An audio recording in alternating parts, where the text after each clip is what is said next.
कोर्टनि दिनैनि बे 27 जानुवारि बे गोथार सानखौ चिरां जिल्लानि कासिकत्रा हायर सेकेन्डारिनि बे फोथाराव सानसेनि हाबाफारिजों दुलाराय बर' फरायसा आफादनि बानजायनायाव आरो चिरां जिल्ला एबसुनि मददनि गेजेरजों गासै बर'नि माहारियारि आफाद बर' थुनलाइ आफाद दुलाराय बर' हारिमु आफाद आइजो अनसाय आफाद जोंनि बारग' एनडिबि वेलफेयार एसोसिएशन एक्स भलन्टियार फोर्स आरो बे हाबाफारियाव एक्स बिएलटि वेलफेयार कोअपारेटिव ससाइटि गुबुन गुबुन हारिनि गासै गौथुमफोरा मोन 15 आफादफोरा दिनै बाहागो लाफैगोन बे मेहेरगोनां हाबाफारिनि फुंबिलिनि आरजजों लोगोसे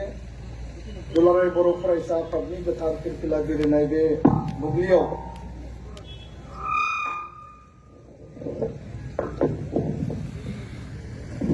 बाहागो लानाय जोंनि गेदेमा आलासि नोंथांमोन फारियै गोजोन गोरोबथानि सागानगिरि मानगोनां बिटिआरनि डेपुटि सीएम गबिन्द चन्द्र बसुमतारी आदा बिथां बेयाव बाहागो लानो हानाय दुलाराय बर' फरायसा आफादनि बोसोनगिरि खुंग्रा स्वर्गियारि लोगो आफादगिरि खोरोमदाव औवारी गाहाय नेहाथारि फनेन्द्र बसुमतारी बे हाबाफारियाव बाहागो लानो हानाय जोंनि लकसभानि मानगोनां एमपि जयन्त बसुमतारी बिथां जोंनि एबसुनि आगुनि मैखोम दैदेनगिरि बिथांमोना बाहागो लानो हादों बे समाव जोंनि बारग' आफादगिरि गबिन्द बसुमतारी आदा बिथां जोंनि बारग' स्पिकार आथिखालनि बिटिसिएलनि स्पिकार कातिराम बर' बिथां जोंजों लोगोसे दङ मानगोनां हरिनारायण खाख्लारि आदा बिथां बिबेकानन्द नार्जारी आदा बिथां धिरेन बसुमतारी आदा बिथां आरो गोबां दैदेनगिरि दङ आं मुंखौ लास्लाबनो हानाय नङा समनि थाखाय जगेन बसुमतारी आदाजों लोगोसे जोंहा मानगोनां दीपक बसुमतारी आदा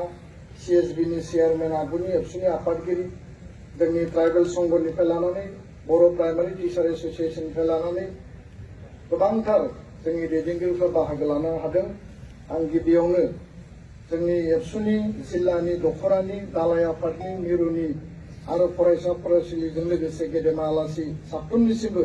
बे गोजोन गोरोबथा साननि फिरफिला बिरहोनायनि हाबाफारिजों गोसो गोरबोनि हामलायनायखौ आङो बावहरदों आरो बेयाव जोंहा बर' बिमा गौथुमजों लोगोसे बर' पिपल कअर्डिनेशननि आरो गुबुन गुबुन आफादनि दैदेनगिरिफ्राबो बेयाव बाहागो लादों जोंहा गेवलां मेलनि सावरायनाय हाबाफारि दङ जों बयबो आलासिखौ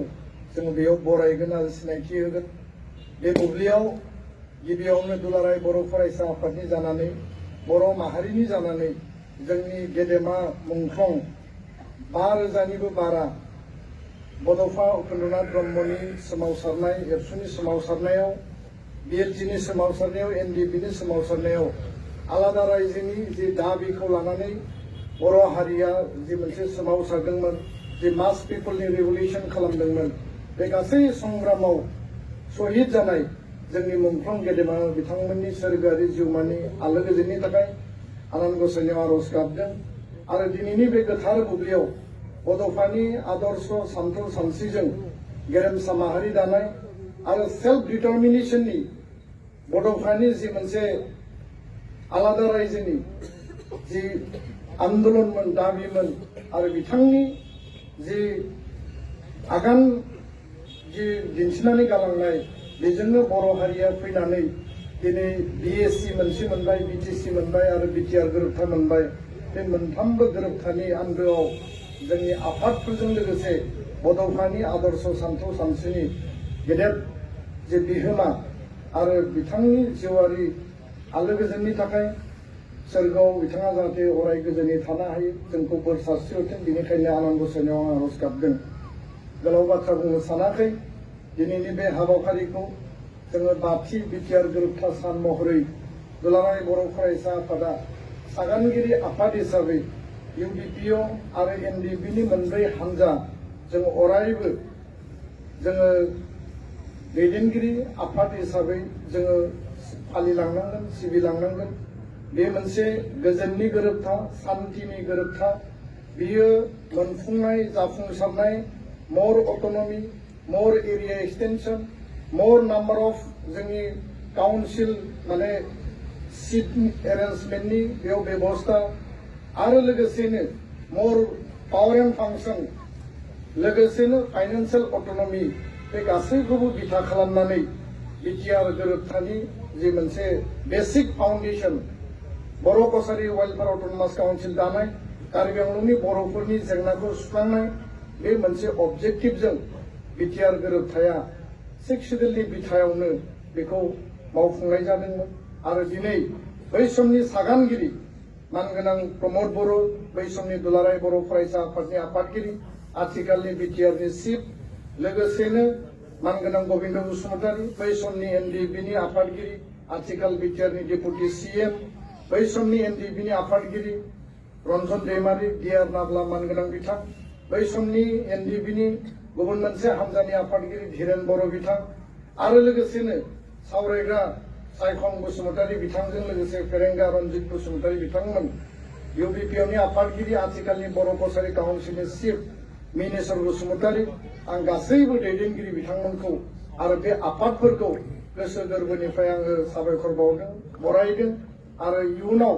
जोंनि जि थांखि आरो जोंनि जि उद्देश्य जोंनि जि लामा हान्थिनाय बे 34 बोसोर सोमावसारनायनि गेजेरजों मोनब्रै गोरोबथा मोननायनि उनाव बर' हारिखौ जे जोंहा आत्मनियन्त्रणनि जि मोनसे आन्दोलन दङमोन दिनै बेखौ जोङो फिन आरोबाव जोंनि राव जोंनि थुनलाइ जोंनि सामाजिक रांखान्थि बेबस्था जोंनि सोलोंथाइ बर' हारिखौ बिश्व दरबाराव प्रतिष्ठा खालामनायनि थाखाय बड'फानि गेरेमसा माहारि दानायनि मोन्थोरजों जों जेब्लाबो हाबा मावलांगोन आरो बिनिनो उद्देश्य बायदियै 15 आरो 16 नभेम्बर 2026 गोदान दिल्लीयाव बड'लेण्ड महोत्सव खुंनाय जादोंमोन जेराव देशनि पावारफुल गुबुन गुबुन राष्ट्रनिख्रुइबो गोख्रोंसिन प्रधानमन्त्री नरेन्द्र मोदी बिथांखौ लिंहरनानै बर' हारिनि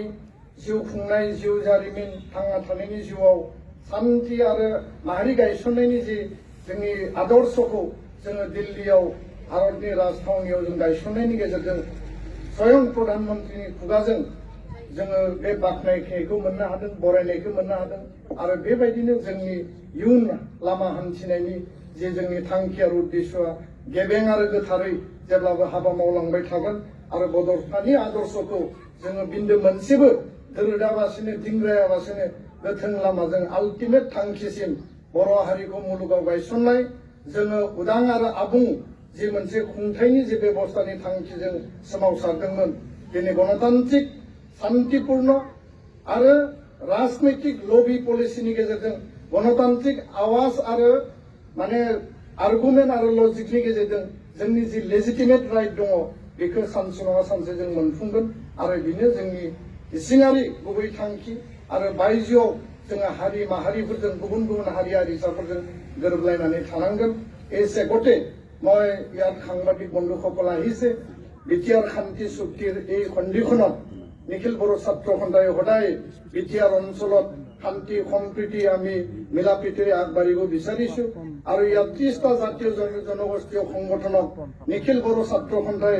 আমি ভাতৃত্ববোধেৰে বিগ ব্ৰাদাৰ হিচাপে আমি বিটিআৰত বসবাস কৰা সকলো জাতি জনগোষ্ঠীক এই শান্তি চুক্তিৰ পিছত একত্ৰিতভাৱে আগুৱাই লৈ গৈ আছো আৰু সকলো জনগোষ্ঠীয়ে নিজৰ অধিকাৰ নিজৰ সমস্যা বিটিআৰত থাকি যাতে শান্তিপূৰ্ণৰে সমাধান কৰিব পাৰে তাৰ কাৰণে আমি একেলগে কাম কৰি আছো এইখিনিকে কৈ পেলাই আজিৰ এই শান্তি চুক্তিৰ দিৱসত সদায় আমি বিটিআৰ অসমত বসবাস কৰা বড়ো জনগোষ্ঠীৰ লগতে আন আন জনগোষ্ঠীৰ লগত সদায় মিলা প্ৰীতিৰে নিজৰ স্বকীয় ভাষা কলা সংস্কৃতি আমাৰ শিক্ষা অৰ্থ সামাজিক সকলো দিশ আগুৱাই নিয়াৰ কাৰণে পুনৰ আমি সংকল্পবদ্ধ লৈছো আৰু উপেন্দ্ৰমৰ যি সপোন বাস্তৱত ৰূপায়িত কৰিবৰ কাৰণে বিশ্ব দৰবাৰ প্ৰতিষ্ঠা কৰাৰ সংকল্প সদায় চিৰযুগমীয়া হৈ থাকিব প্ৰতিটো এপছু কৰ্মীয়ে নিষ্ঠা সহকাৰে সদায় আমি কাম কৰি যাম তাৰ পৰা আমি কোনো দিশত আমি আঁতৰি নাহো এই কথাকে মই স্পষ্ট কৈ পেলাই মোৰ চমু কথা ইয়াতে সামৰিছো গোজেন্থন খুলুমবাই जय बर' हारिनि जय बर' हारिनि बिटिआर गोरोबथा सानसे उलावथों बिटिआर गोरोबथा सान जिउ लावथों सान्थियाव अराय गोजोर जाथों सान्थियाव अराय गोजोर जाथों एबसु लं लिभ